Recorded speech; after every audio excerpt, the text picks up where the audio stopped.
Good day, everyone, and welcome to today's SecurityBoulevard.com webinar. We're excited to have you join us. Our topic today is, yes, you can apply NIST and ISO controls to unmanaged and IoT devices.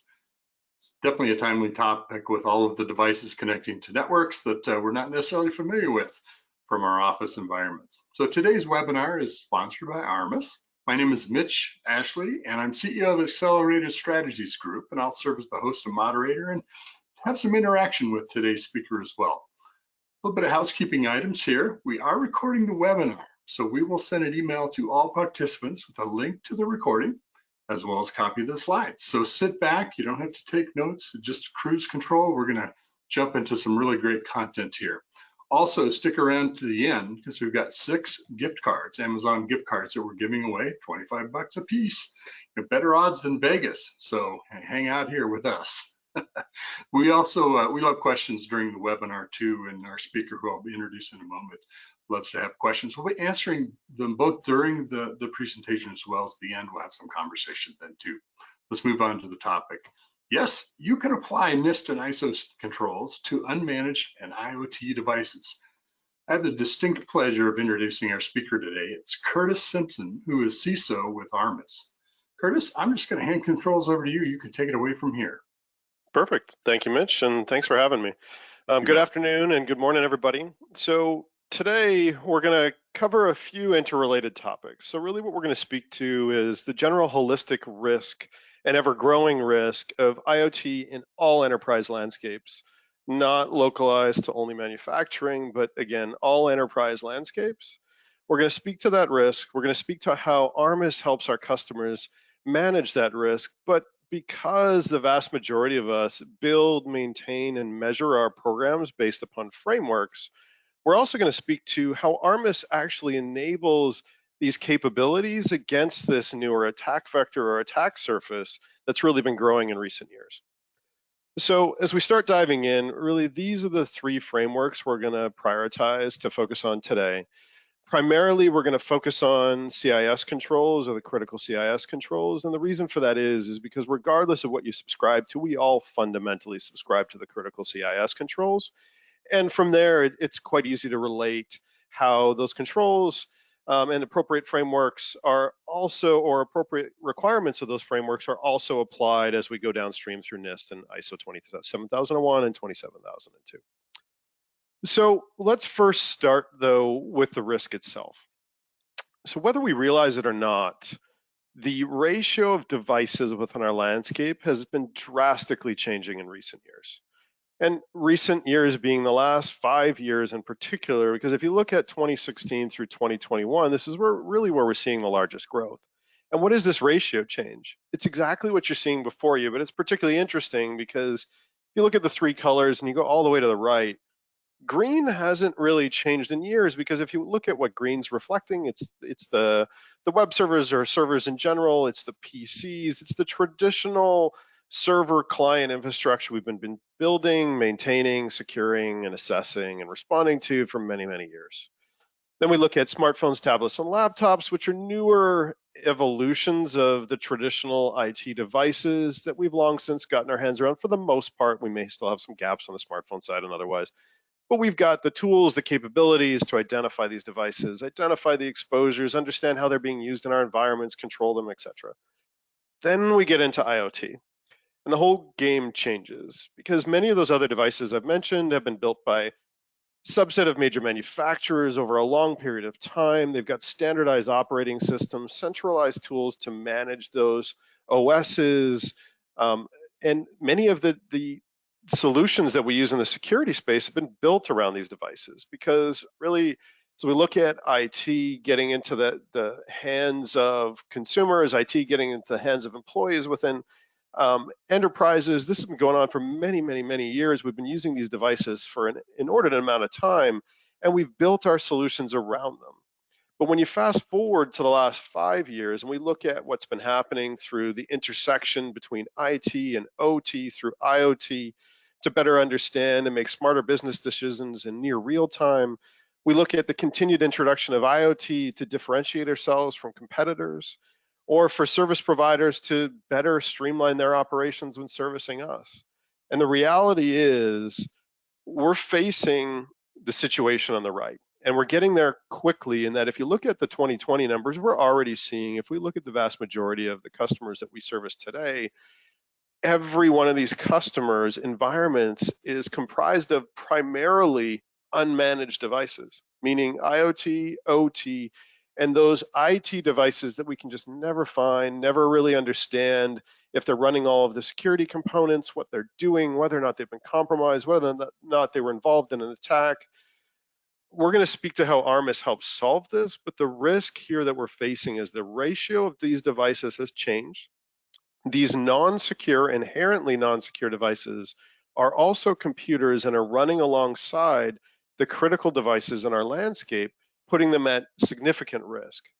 Now, to highlight this a little further, I do want to take an example from my past life. So prior to joining ARMIS almost a year ago, I was global CISO at Cisco Foods. And as global CISO at Cisco Foods, we had many different footprints of operations and facilities around the world. Everything ranging from traditional offices to office and warehouses to massive redistribution centers used by many different trucks in various different regions, to produce facilities, slaughterhouses, meat processing plants. So as you can probably imagine, we had many, many, many different IoT devices that were interacting with OT devices that were delivering some of the most critical elements of our business. And to give you a quick story on that, one of the situations we encountered approximately 4 years ago now, just to think back to that timeline, again, all of this has changed in the last 5 years. 4 years ago now, we encountered an incident, and as we were investigating the incident or an event, which we later realized was not an incident, as we were investigating the event, we uncovered something bizarre, and that something bizarre, again, 4 years ago, was a device we'd never seen before, with a profile we'd never seen before, communicating directly within our office, one of our warehouse facilities, running right alongside some of those critical components, both IT components, other IoT components, IT components, all used to deliver the most critical elements of our business. Well, this thing we'd never seen before was communicating directly with the internet, seemed like it may have been involved in this event. Well, fast forward to our discovery, what we realized is this was a safe. It was a safe, it was a cash and carry safe in an area of our warehouse where if a customer maybe forgot to order a box of lettuce with their order, they could drive down to one of our facilities, walk into this area of the warehouse, walk up to the cash and carry area, and do exactly what it sounds like, pay cash and walk out with the goods. Well, in this case, it made sense for this operation to implement a safe where they could maintain credentials to the safe, to open, add money, etc., all within a cloud service, so they had better visibility and accountability into who was adding money to a safe or removing money from the safe. As we realized that we had this situation, we started doing analysis based upon what we could at the time, and it was limited because we didn't have tools like ARMIS. And we realized by working with IT and doing informal polls and doing network assessments across the environment, at least 20 to 30% of our landscape was comprised of these computers that we no longer had visibility into. And our general concern was not only were we failing to align to the control frameworks, including the critical CIS controls that we'd use to build, maintain, measure our program, the larger issue was, at the end of the day, what that was highlighting is that we could not continue to safeguard the business at the assurance level that we had prior to realizing that our network had changed, our devices had changed, and these highly non-secure but critical devices were running alongside other critical devices that could not go down at significant impact to the business. So as we think about this risk and we think about measuring our effectiveness and looking at the effectiveness of our program to help manage this risk and really using the frameworks that we subscribe to help us better understand this, I'll play through this slide for a minute and really talk through the gap that we're facing right now. And on the left side of the slide, just to lay it out, because you may be looking at, well, these don't necessarily line up identically with the framework I've subscribed to. These are just general buckets of some of the functions that are ultimately outlined within the different frameworks. And then what we'll walk through here is many of the different controls that we implement as part of our programs to achieve some of these overall framework objectives. And as we look at across managed devices, so many of those traditional IT devices we've been managing for years, BYOD devices, and then start looking further at unmanaged / IoT and off-network devices. We'll notice a trend. We notice the trend being exactly what I said as we start to play this out, in that our traditional solutions, and these solutions are fantastic, and you see some icons of example solutions, great solutions at solving many of our traditional challenges and helping solve traditional risks, particularly in our managed devices. And when you get to the BYOD devices, you start to get a little more specialized. Some of these solutions are maybe less effective as you get to this device footprint than they were in managed devices, but you're still seeing a lot of the stack able to rise up and help assess, manage, respond to, et cetera, risks within these devices. As you get into unmanaged / IoT, the efficacy starts to drop, right? The ability to understand and discover and understand what software is negligible. The ability to understand what hardware is out there is partial. You're not necessarily seeing the full gamut of the hardware footprint that's in the environment. And then as you start to go down the list, again, mostly partial to potentially full coverage as you get into the response side, because NAC is still very much a critical component on the response side. Now, as you get to off-network devices, though, again, moving from left to right, the applicability of the control dwindles and dwindles and dwindles. So we'll talk further about this. So how can you address these security challenges? At the end of the day, generally, as you look at IoT devices are fundamentally black boxes where we do not have the ability to implement an agent on these devices, which ultimately means that any solution focused on helping us assess these, or discover, assess, respond to attacks against these devices, must operate without an agent. The vast majority of these devices cannot take external software. That software is managed entirely by the manufacturer, and the manufacturer is typically building towards an outcome, a business outcome that does not include security, and there's little to no mandates for security be included.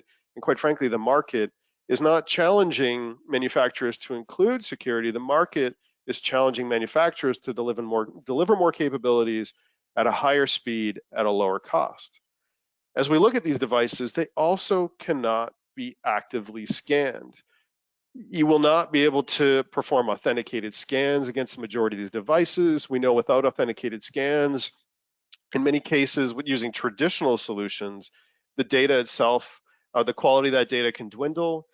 And then at the same token, I know from my experience, I had to continually apply exceptions as to which area of the environment could not be scanned, because if we actively scan many of these devices, because they were built to an outcome without a lot of error handling, if they started receiving traffic and such that they didn't expect, they would just start to fail.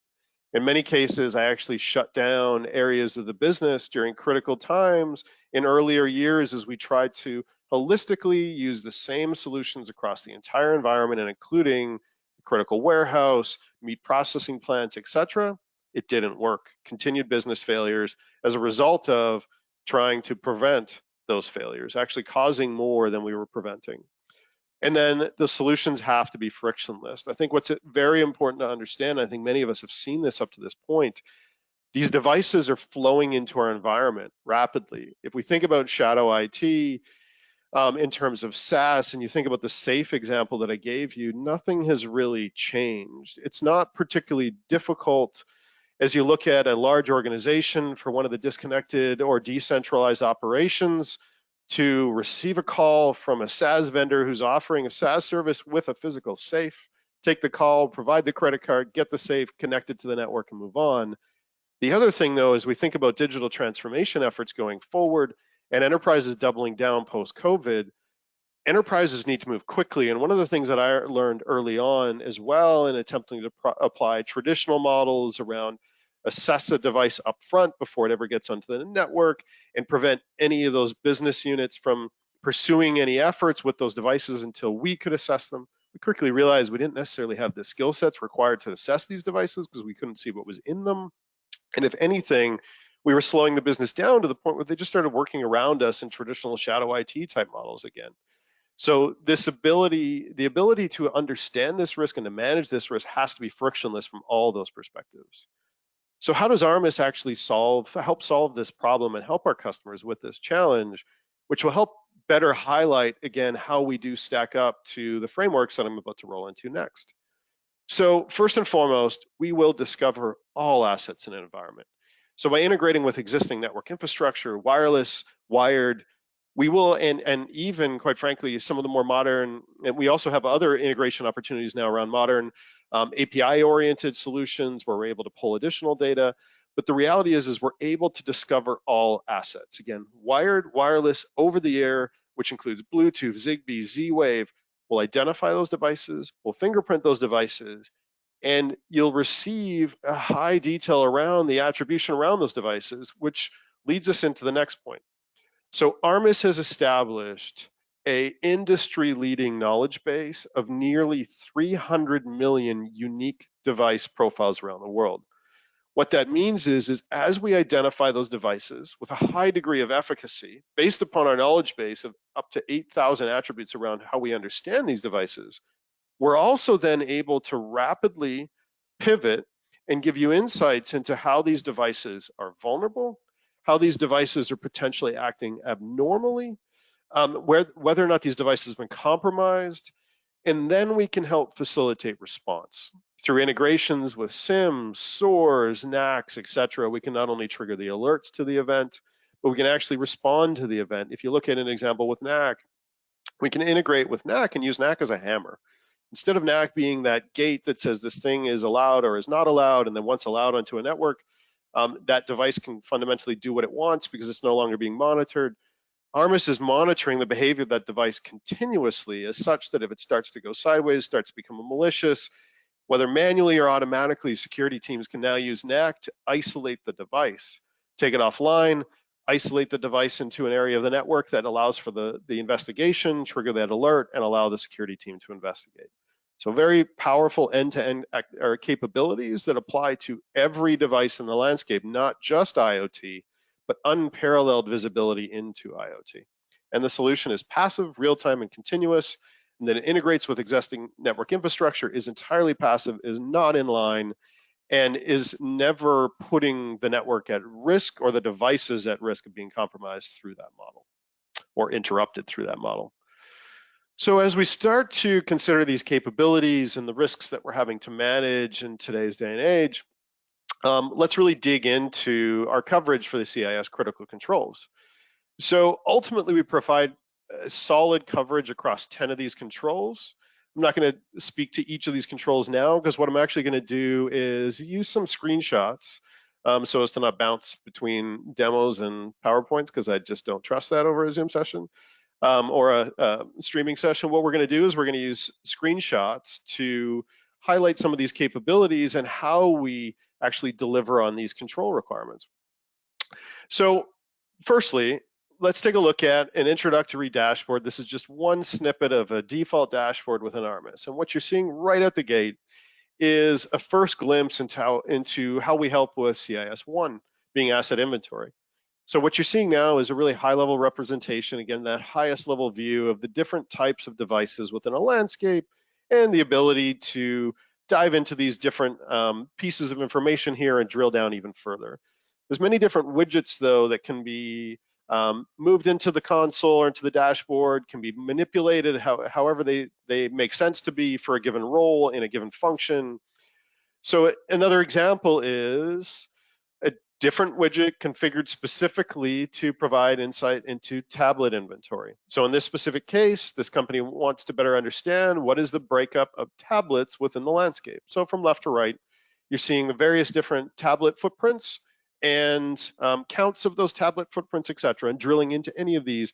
For example, if you click on iPad Pros, would show you details around all the iPad Pros within the environment, all the level of attribution around make, model, version, et cetera.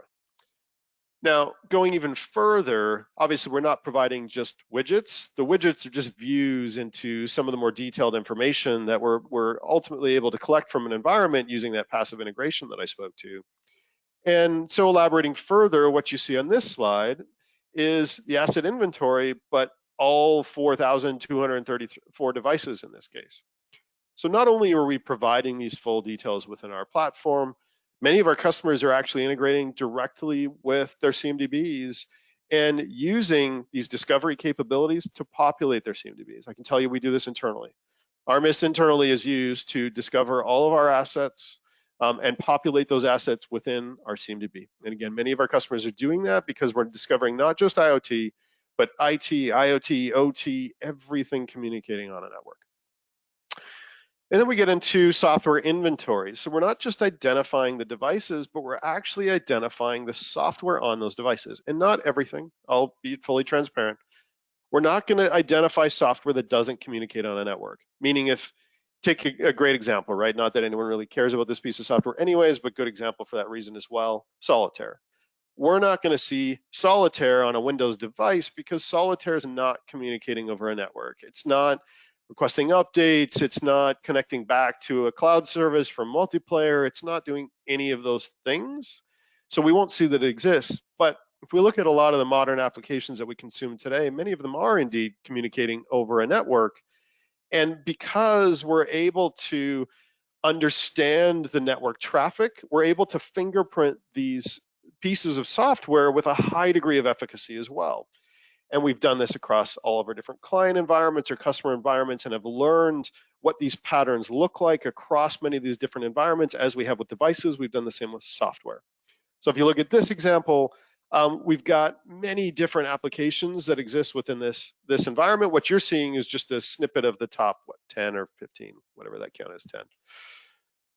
So rolling further, again, going into the detail, we'll actually provide you with software inventory trends, which can be fantastic in the enterprise environment, particularly as we're migrating from one version of software to another or one application to another. So in this example, you're seeing usage trending around Zoom, very prevalent piece of software, as we know in this current situation. So in this case, you're seeing how Zoom is being consumed and then how the versioning of Zoom is changing, in that what version is primarily being consumed by the user base and how that's evolving over time. Again, where this can become incredibly helpful, not just for security, but even as for IT teams to better understand how quickly that piece of software is getting out of the environment as we're migrating from an older piece of software to a newer piece of software, again, from application X to application Y. Very helpful and becomes a data point that both security and IT teams can use to better navigate through some of those efforts internally. And then software inventory, not only we provide the detail across the landscape regarding all those different software packages, or from the perspective of the software package and what assets they're installed in, we'll actually provide you that perspective from the computer perspective as well, or standpoint as well. So you can drill into any different device within the environment and understand each of the different pieces of software, again, network communicating software that exists on that device. And rolling into CIS3, which becomes more important than ever in terms of what we're delivering, because what we're delivering in terms of CIS3 is not vulnerability management just in terms of IT devices, but again, holistically. So we're providing the insights across IT, IoT, OT. So in this case, you're seeing all 227 devices with this specific widget that's revolving around high risk factors. So in this case, we're providing this company with the insights into the fact that 227 of these devices are high risk. And then you see off to the right, what are these devices? So we are finding those laptops, the keyboards. So some of these Bluetooth keyboards, or in another example, 2.4 gigahertz keyboards, potentially vulnerable to mouse jack. And many different large organizations are concerned about a vulnerability like that, due to the fact that many of these keyboards have existed for years. They're not really being managed in terms of that software. And if someone's able to exploit that vulnerability, they're able to extract keystrokes, exploit the device itself, could be pretty powerful. And we're providing insights to even what we traditionally consider lesser devices that, yes, can and are being compromised to affect attacks against organizations, all the way to IP cameras, which are commonly used against, or as part of attacks, to routers, other, etc. And another good example here is, again, trending from a vulnerability standpoint. So showing top risk factors over time and how this has been trending.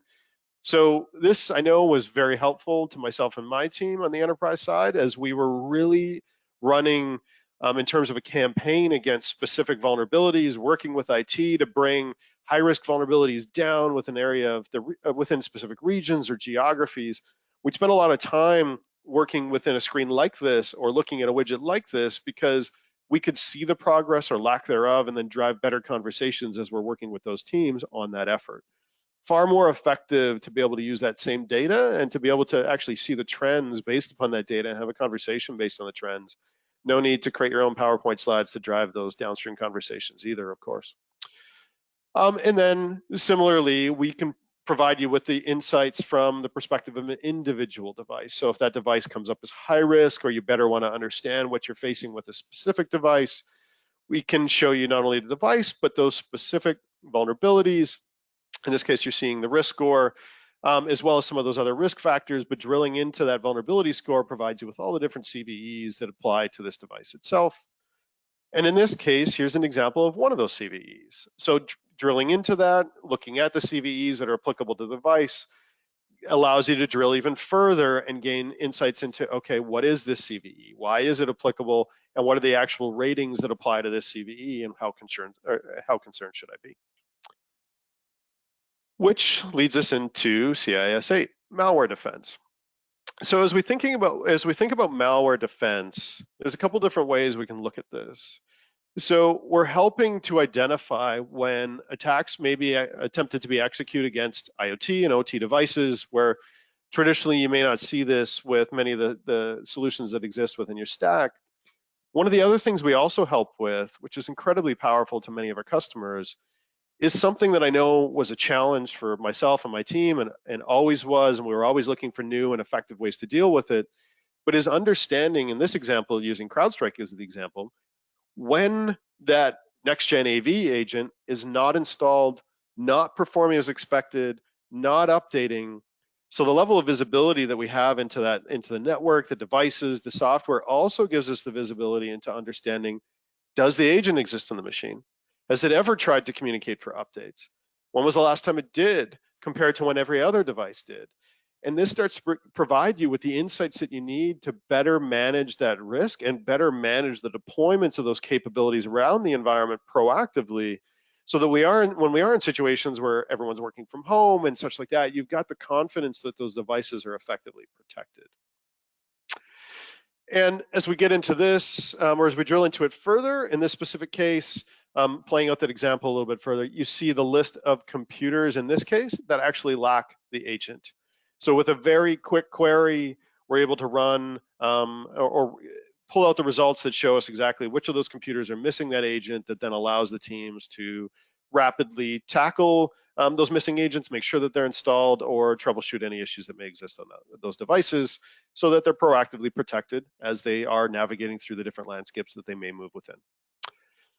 And CIS Control 9 ultimately says that we need to have an understanding and track the use of ports, protocols, and services on all network devices, ensure that they're only using authorized network ports, protocol services, etc. Well, this is again another area where we very much shine, because not only are we providing with all the things that I said, we're providing great insights into how devices are communicating with one another. So as I mentioned, we're continuously identifying when devices are acting abnormally, etc. One of the ways we do this is through our continuous insights into how devices are communicating with one another.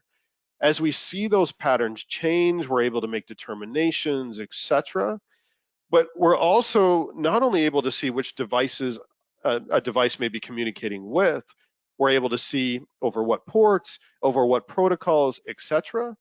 So this is providing you with those insights continuously, so you can better manage your environment, better drive towards strategic outcomes, but also better respond to events, which we'll get into shortly. And boundary violation, another really good one. So where we provide great insights here is really highlighted well in this screenshot. So in this example, we were able to provide this company with insight into this specific device jumping boundaries. So it was a device that was actually sitting on the ICS boundary, which was tightly controlled, as well as the corporate boundary.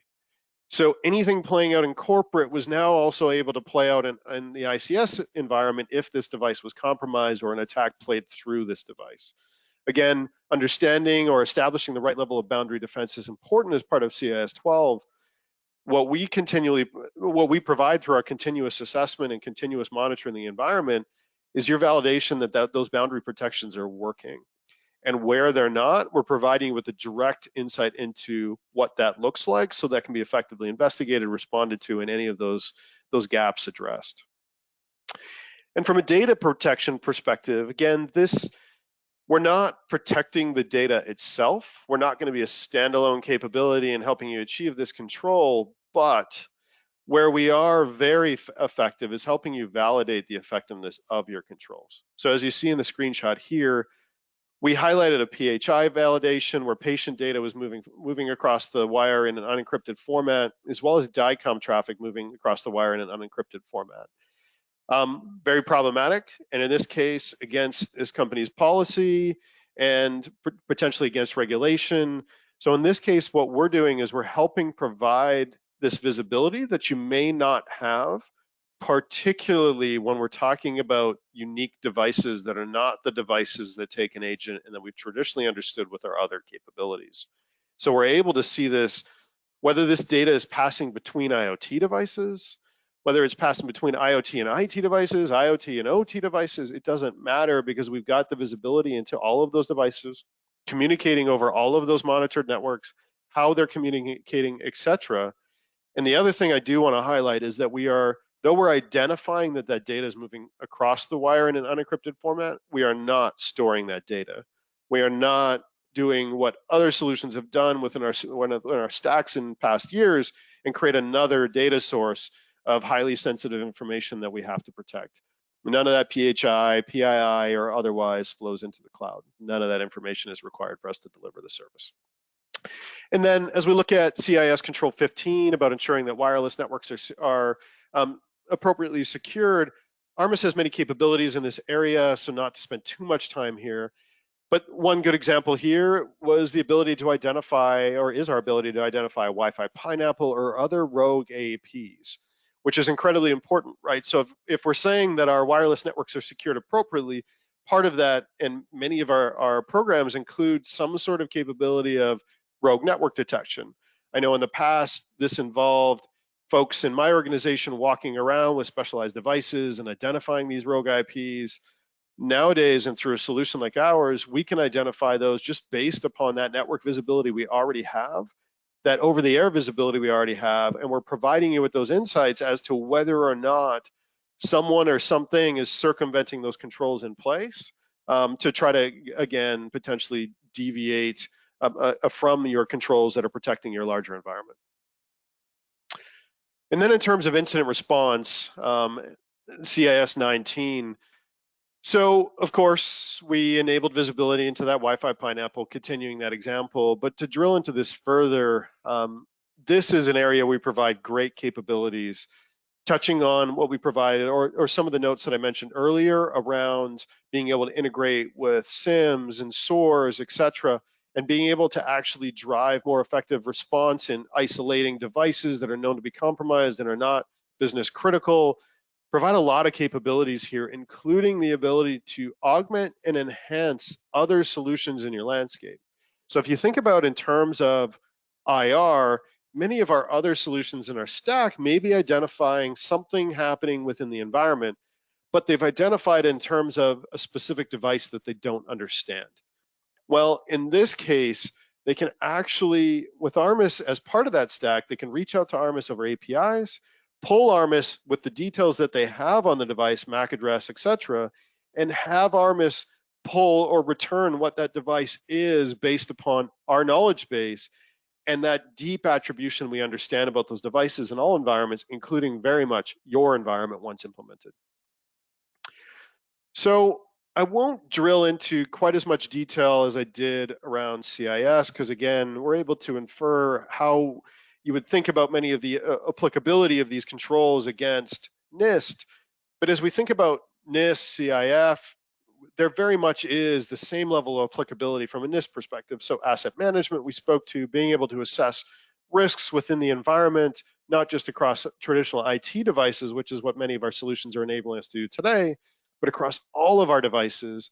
Data security, as I spoke to, better understand how data is flowing through our environment, which actually I would also highlight as we think about data privacy obligations. and data flow documentation requirements and understanding and securing that data flow, also very critical, right? We're providing insights into how this data is flowing through your environment, including IoT and OT devices.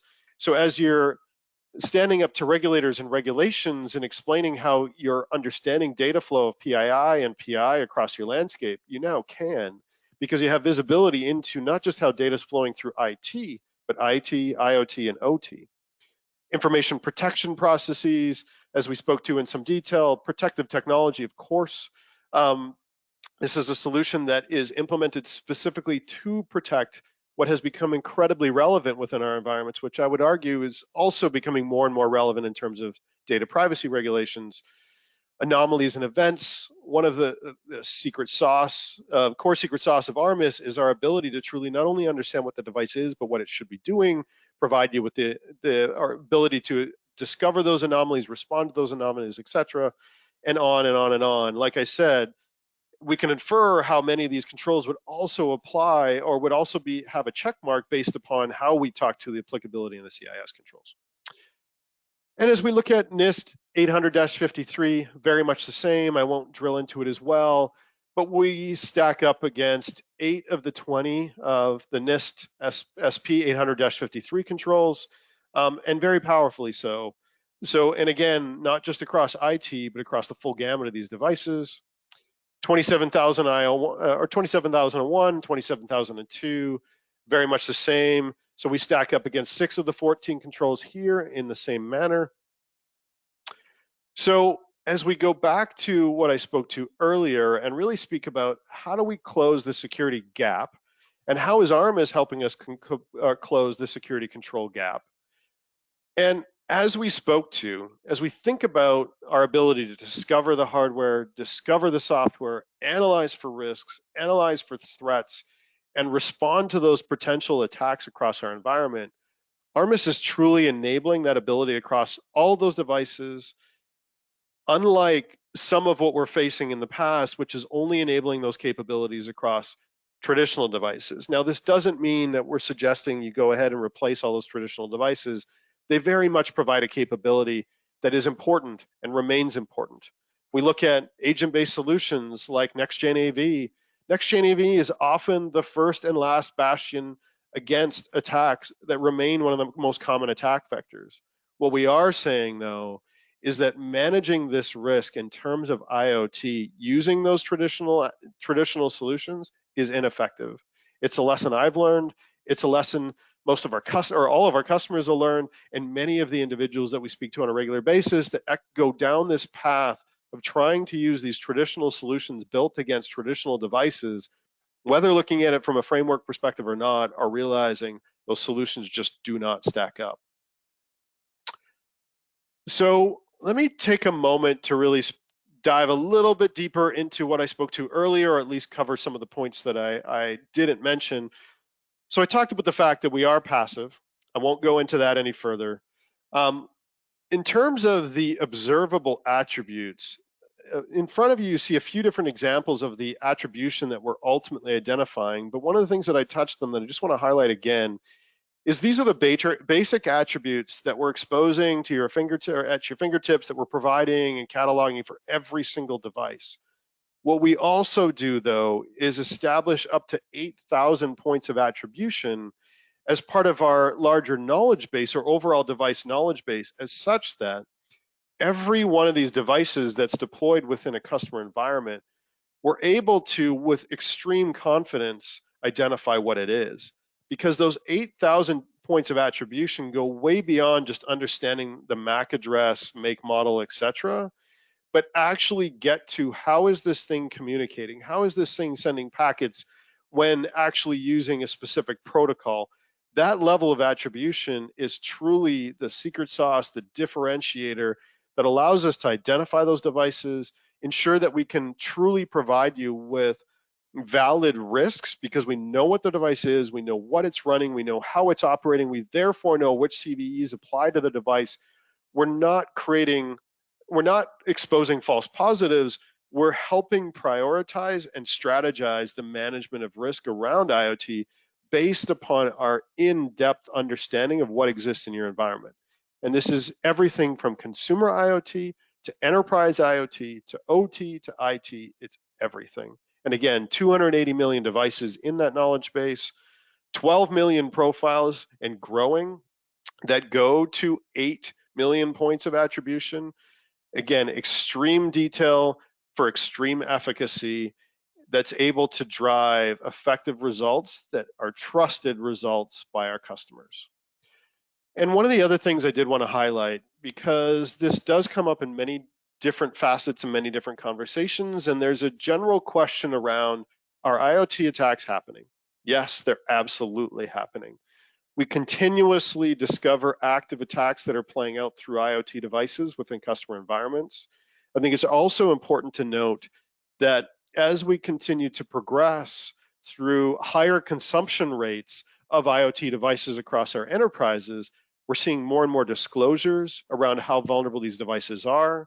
And these disclosures are ultimately highlighting that every one of us have vulnerable IoT devices running within our landscape that may or may not be running right alongside critical assets or could have massive critical impacts to our environments. And again, these are a few examples. We've seen compromised tablets in boardrooms, streaming camera video out of that boardroom continuously, including audio out of that boardroom continuously. We've seen smart TVs infected with ransomware, trying to attack other devices connecting to it. So every device that walked into this room connected to the device over Bluetooth, this smart TV was actually trying to attack or propagate the attack or this ransomware down to those connected devices through Bluetooth. It's an important note because I don't think many of the traditional solutions in our stack today would provide us with that insight. Security camera botnet, very common. So as many of you have probably seen, Microsoft announced research just before Black Hat, I believe it was last year, disclosed research that they had been doing into a nation state actor known as Strontium, or as others have dubbed them, Fancy Bear and other names.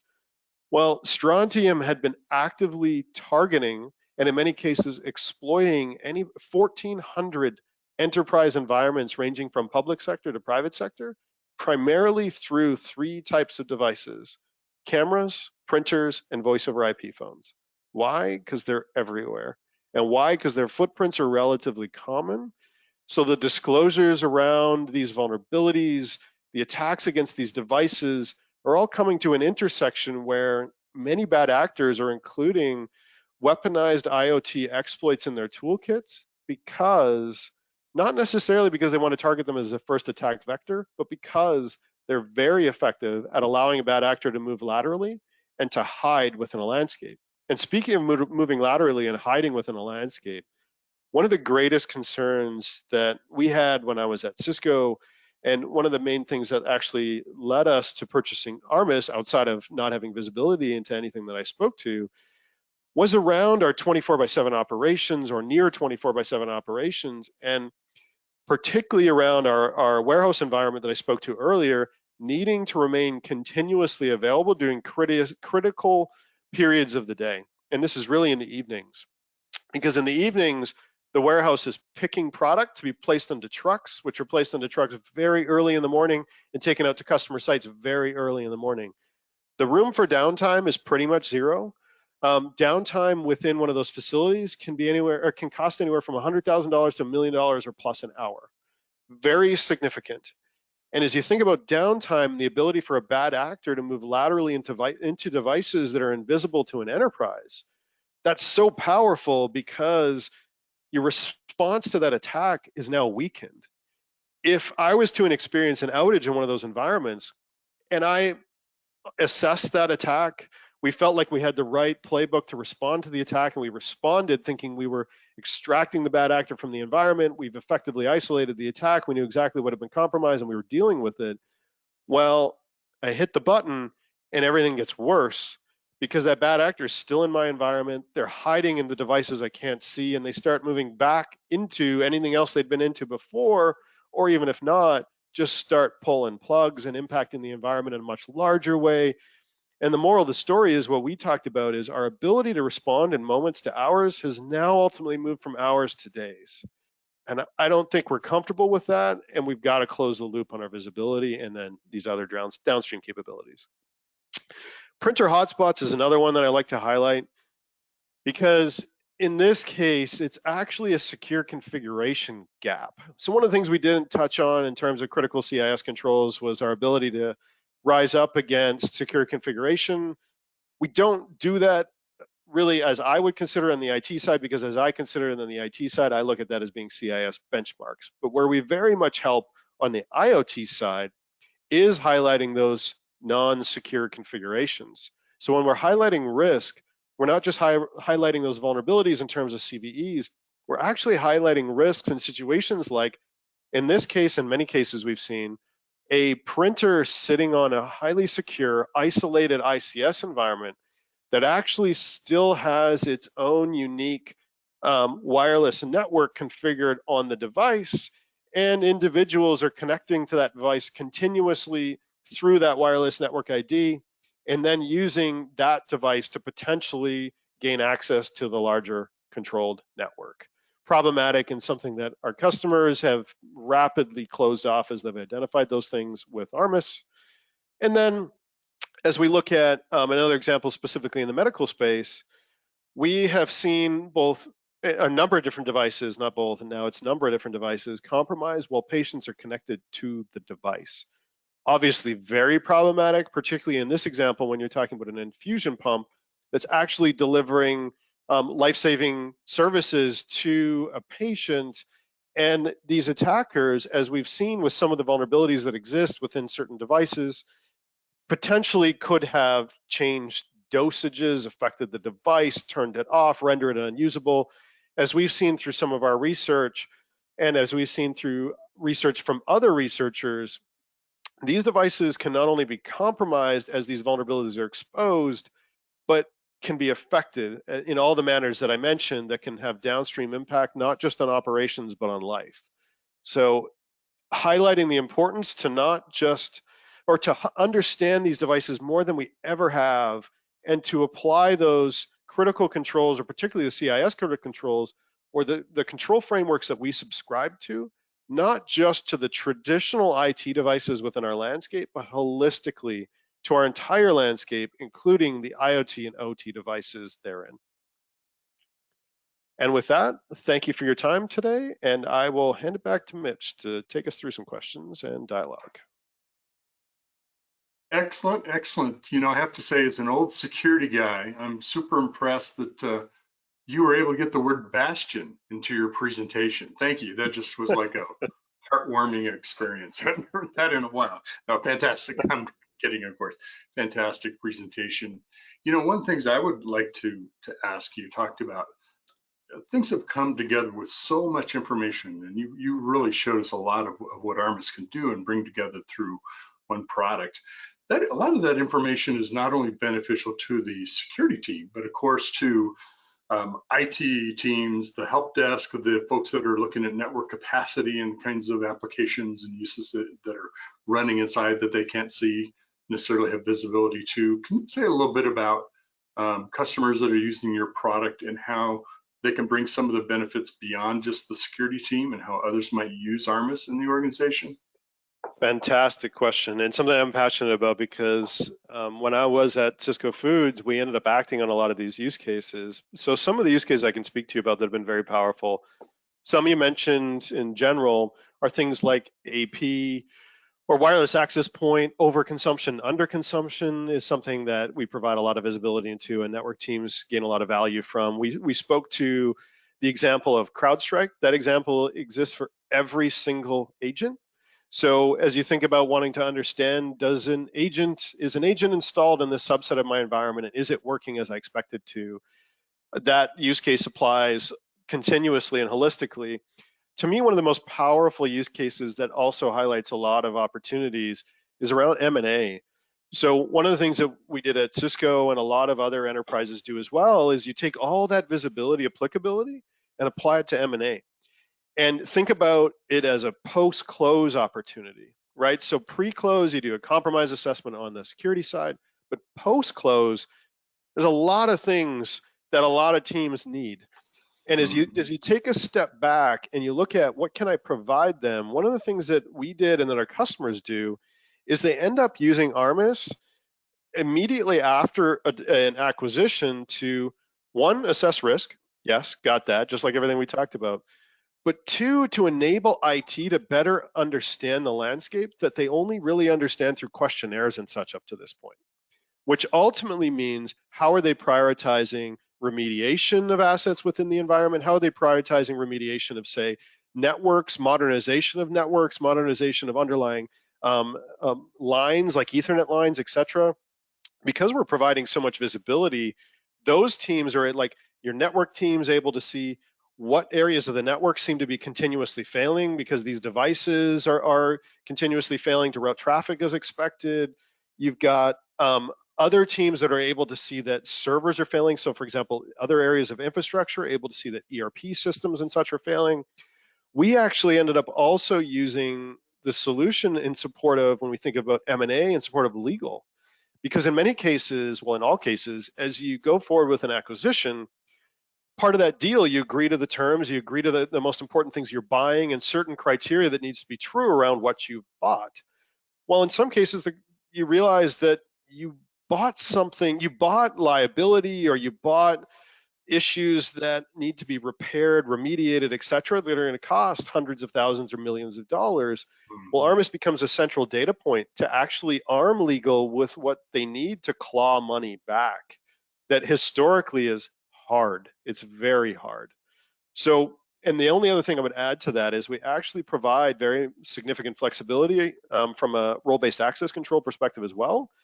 Meaning not only do these capabilities exist across IT, helping them better understand what the state of different devices are, whether or not certain devices may need to be refreshed, like laptops out in the field that they have a hard time getting to traditionally. We're also able to provide all these things that I'm talking about with a view that aligns to what makes sense for that group. Oh, and the one thing I'd be remiss if I forgot was, when you look, another great example is OT environments. So we provide visualizations from a Purdue model perspective as such that your OT, meaning the folks that actually live in OT, can use the platform and actually only have that Purdue model view if that's all they want to see, and understand their compliance with what different levels are communicating with what other different levels within their environment. So they've got better visibility into it than they've ever had, and they can now prioritize strategic efforts around managing it. Really powerful stuff. We actually had a question earlier. Someone asked what OT was, operational technology. If you don't not aware, that's what that stands for. You know, I'm really glad that you brought up not only, you know, what I was mentioning about sharing this data, but bringing up M&A and also the legal governance.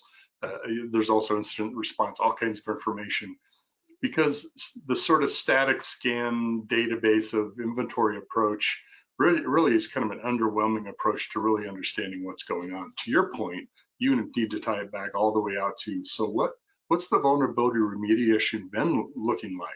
We see the reports from the company's tool that they use, but is that actually happening? Can we validate that on the network so that kind of inaction, what's happening, I don't want to say real time, but you know what I mean. That's got to be extremely valuable to customers.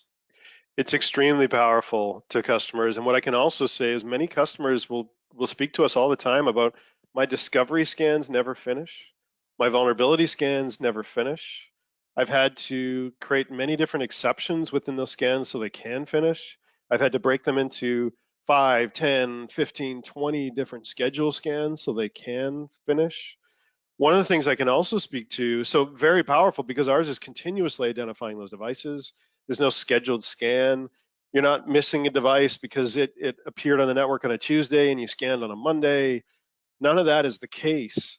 It never has to finish because those devices, or it's always finding those devices and just looking for the incremental differences. Super powerful stuff.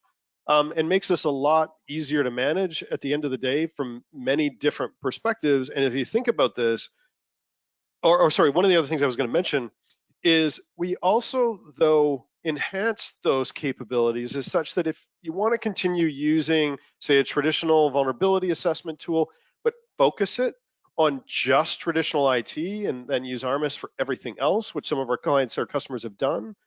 One of the really cool things that we can do, as another example of what other use cases can we deliver against, is some of our customers have pursued and implemented the ability which works incredibly well, to identify when not only a new device appears online, but if that new device appears online outside of a scan window, then to trigger the vulnerability scanner to scan it now and to provide those results back to ensure that a highly vulnerable device hasn't just been added to the network, and if it has, to trigger an alert to the team to investigate, or if it's deemed a non-critical device, even isolate the device and then investigate and then potentially allow it back in.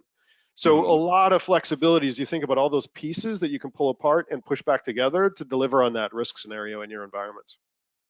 Well, I feel like I could talk to you for a couple hours about this. This is so interesting. You know, one of the questions that we got from our participants, and thank you everybody, and thank you to Jack who's been answering a lot of those questions in the background. One of the questions that we got is from the audience is, how do you keep your knowledge base current with the pace of IoT, new devices, you know, new threats, all kinds of things. And I can appreciate this myself, just coming from a product company in my past history, having to maintain threat vulnerabilities, you know, recognizing attacks, all that kind of stuff.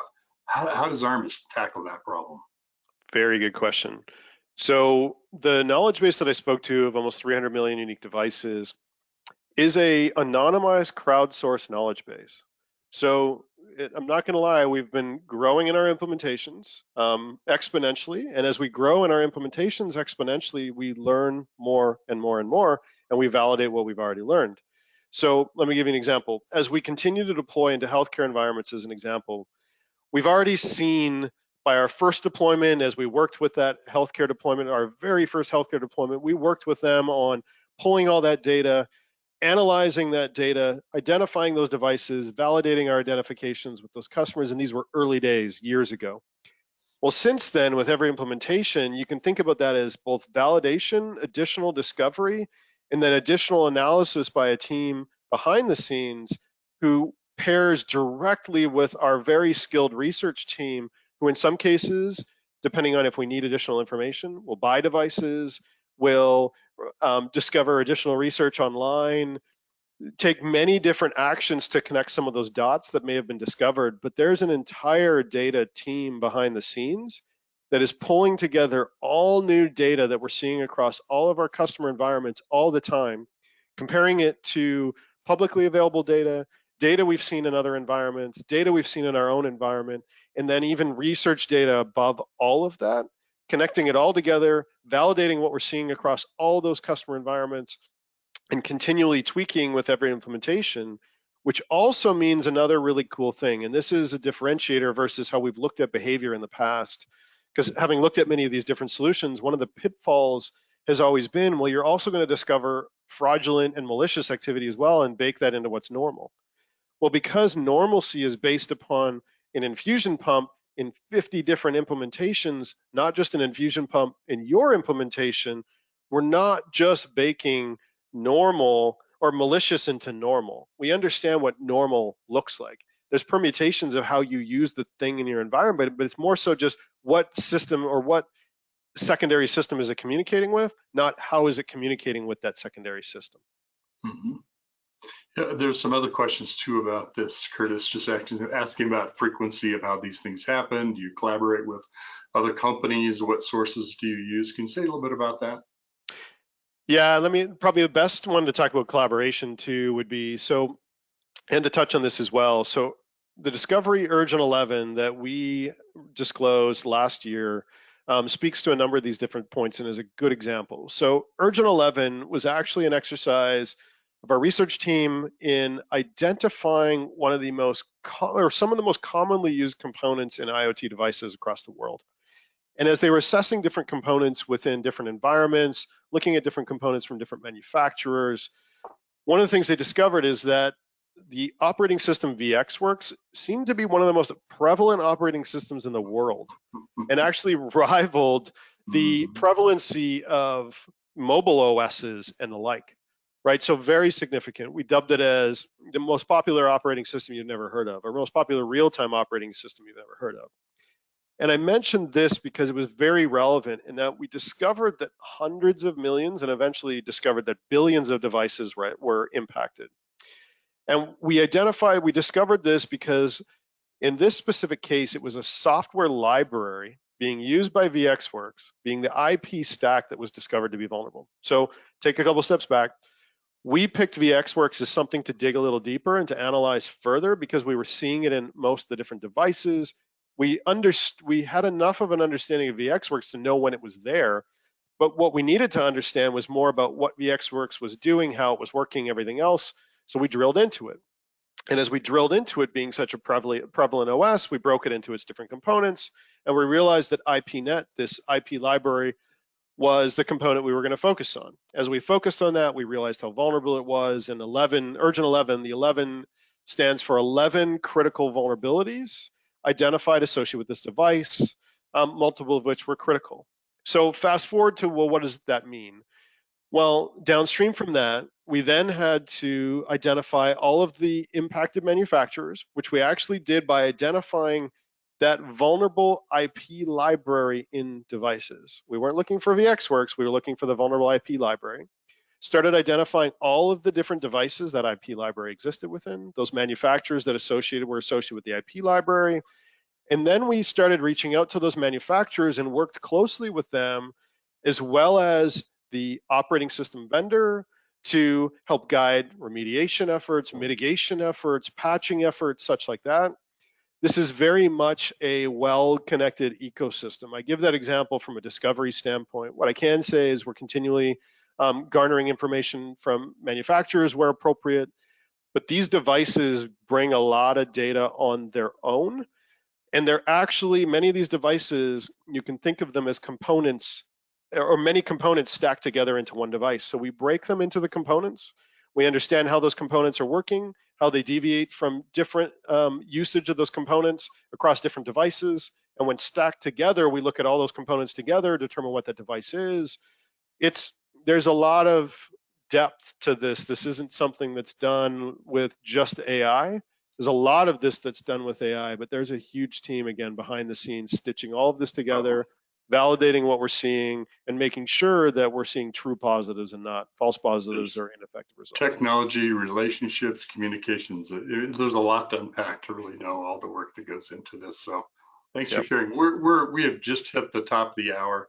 I want to make sure we get the chance to announce our gift card winners. Our 6 gift card winners are Ed E., Felicia K., Jeffrey H., Peter F., Stephen W., and Todd D. Sorry to be so cryptic there, but we'll get a hold of you. The Media Ops Security Boulevard team.com will get a hold of you and get those cards to you. You know, it's been I really appreciate your talk, Curtis. I think it's been extremely beneficial. And not only did you get the Bastion reference in there, I appreciate, you may not know it, you got a Hamilton reference in there when you said rise up. And I thank you for that too. So Curtis, great job. Curtis Simpson, the CISO with Armis. Thank you everyone for joining us for this webinar. We know your time is super valuable and we're honored that you would spend it with us. We appreciate it very much. Have a great day. Thank you, everyone.